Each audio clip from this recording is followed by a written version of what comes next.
Córdoba Omeya, su cultura, contiene un rasgo específico e identificador de ineludible mención.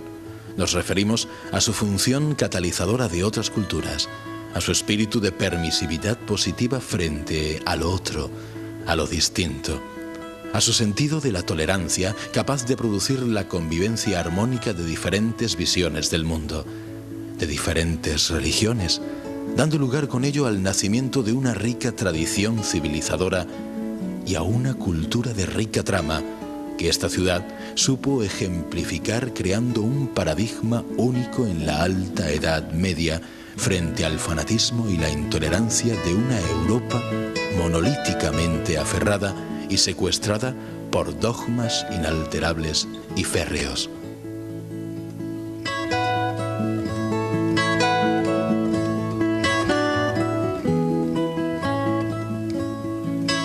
Se ha definido a Córdoba como ciudad de las tres culturas, con el peligro que todo cliché o frase estereotipada encierra, porque en realidad Córdoba es ciudad que acrisoló más contenidos que los que esas tres consabidas culturas ponen de manifiesto.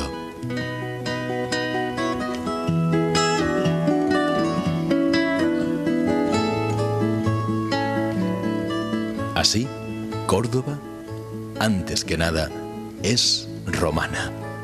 Fue la primera colonia patricia fundada por Roma en tierras hispánicas. Supo convertirse en capital de la Bética y fue receptora y productora de aquellas corrientes culturales que animaron el conjunto de la civilización romana.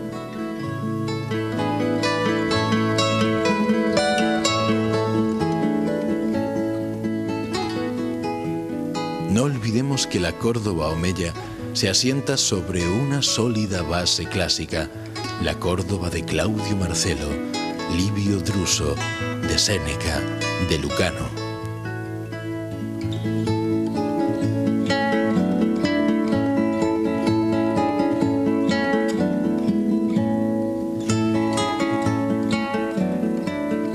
La Córdoba Omeya se construye sobre una preexistente ciudad poblada de templos, foros, termas y edificios de ricos mármoles y esbeltas columnas que fueron expresión de una opulenta y floreciente urbe.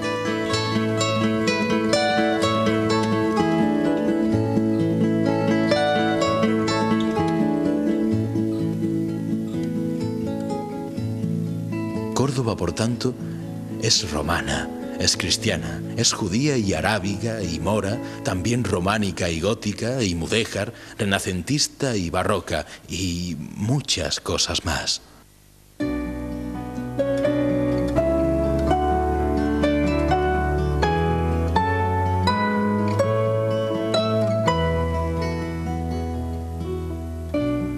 No obstante, detengámonos en lo que es nuestro cometido, el periodo omeya de los siglos 8 al 11 en nuestra paradigmática ciudad.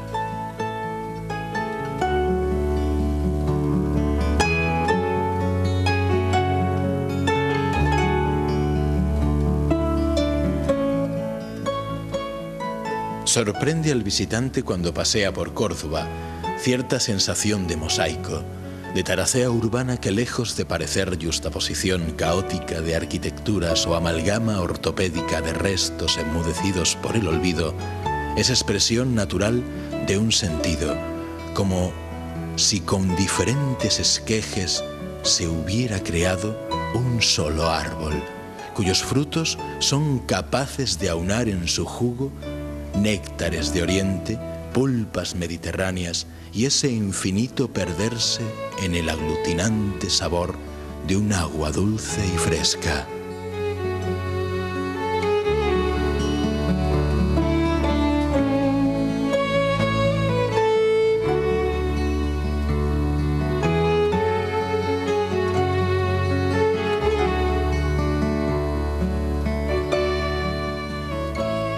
Así sucede en Córdoba con sus edificios y plazas, con sus ajardinadas casas, con sus aromas.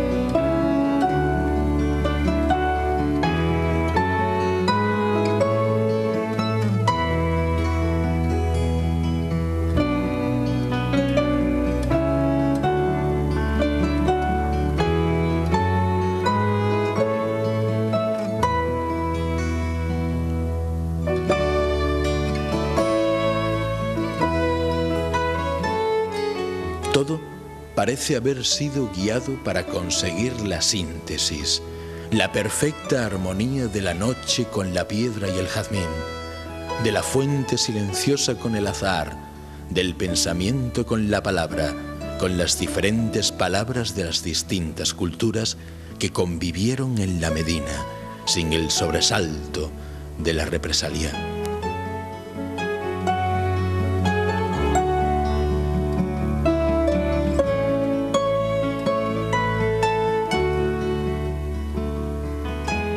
Tal es el espíritu que presidió la Córdoba de aquellos siglos.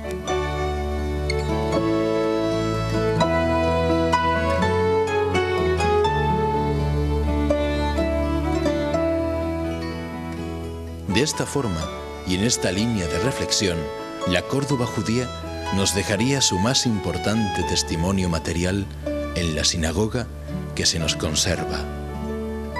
El Estado omeya sabemos que fue tolerante con los judíos en mucho mayor grado que la preexistente monarquía visigoda.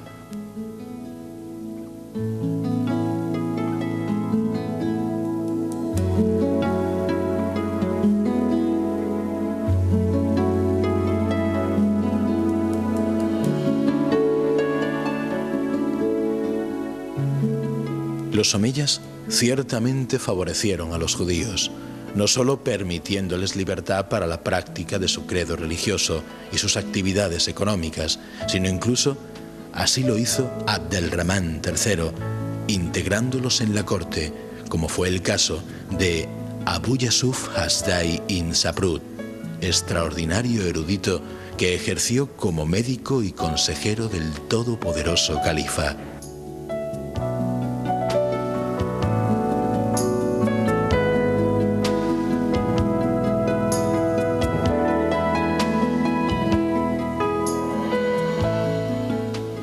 Córdoba, con los omeyas, llegó a convertirse en el más importante centro de estudios talmúdicos de Occidente, al que acudían judíos de todos los confines para formarse y consultar sus bien nutridas bibliotecas.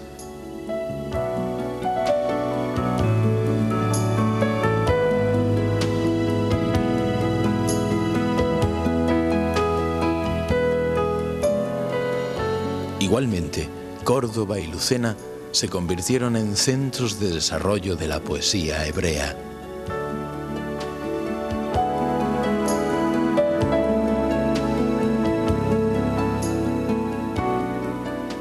Sefarad fue el nombre con el que los judíos denominaron la península ibérica, y sefarditas se llamaban y se llamaron los judíos oriundos de España.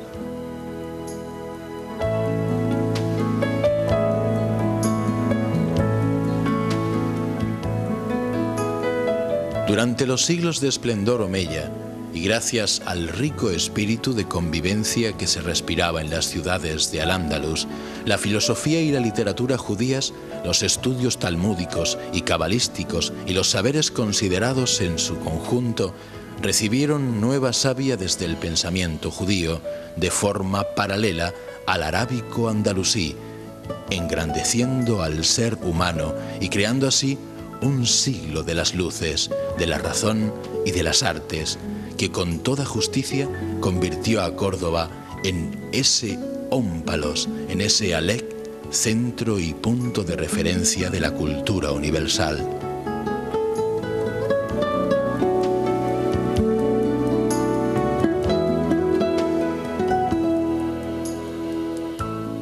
Personaje destacado de este periodo fue Ibn Agreya, de quien se nos conserva una gramática hebrea y un diván o colección de poemas sumamente ilustrativos de la vida cotidiana de la época. Pero la figura señera de las letras hebraicas en la Córdoba califal fue Yehuda Halevi, Judá Leví, que se educó en Córdoba e intervino de manera particularmente activa en la vida literaria de la ciudad.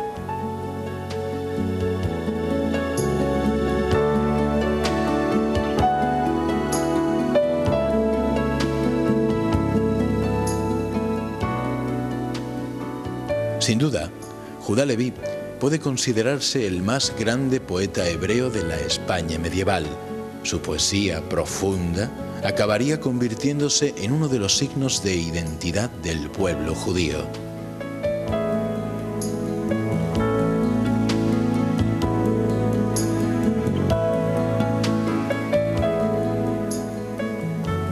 En el mundo de las letras y en el campo de la filosofía, fue Maimónides la gran figura del pensamiento judío cordobés.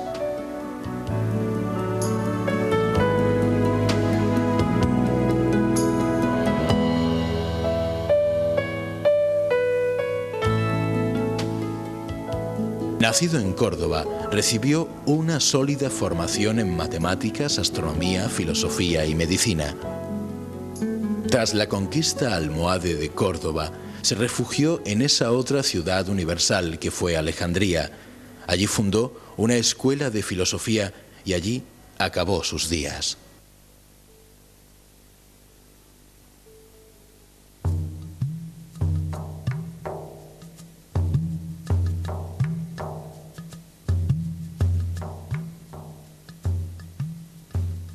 Su obra más destacada es la Guía de Perplejos, que constituye una especie de gran tratado de teología del judaísmo, en el que se intenta conciliar fe y razón, pensamiento filosófico y teológico, tal y como en el ámbito de la filosofía árabe lo hizo Averroes.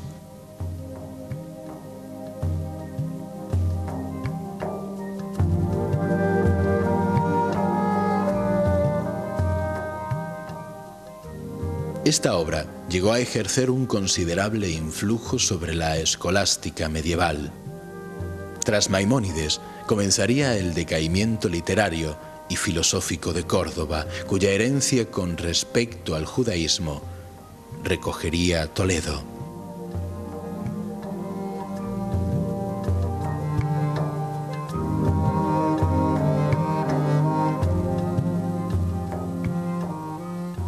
En otro terreno, y como habíamos señalado, además del testimonio espiritual que aportaron los pensadores judíos, se nos ha transmitido ese importante legado material que es la Sinagoga de Córdoba. Aunque en la Córdoba medieval existieron numerosas sinagogas, esta es la única que se conserva, no solo en la ciudad de Córdoba, sino en toda Andalucía. Data su construcción del 1315, y como todo templo hebreo, era lugar de encuentro y reunión para el culto y el estudio de la Torá o ley de los judíos.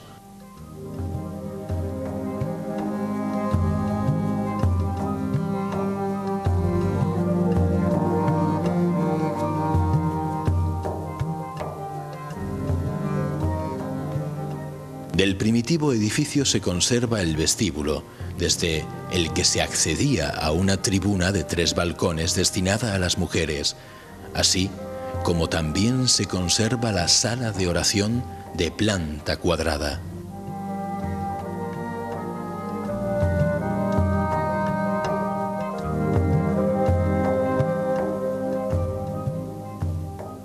Sus muros están revestidos de yesería de tradición mudéjar, decorados con diferentes motivos ornamentales e inscripciones alusivas al universo religioso del judaísmo. En el muro oriental se encuentra el tabernáculo, donde en un pequeño hueco u hornacina se guardaba el Pentateuco.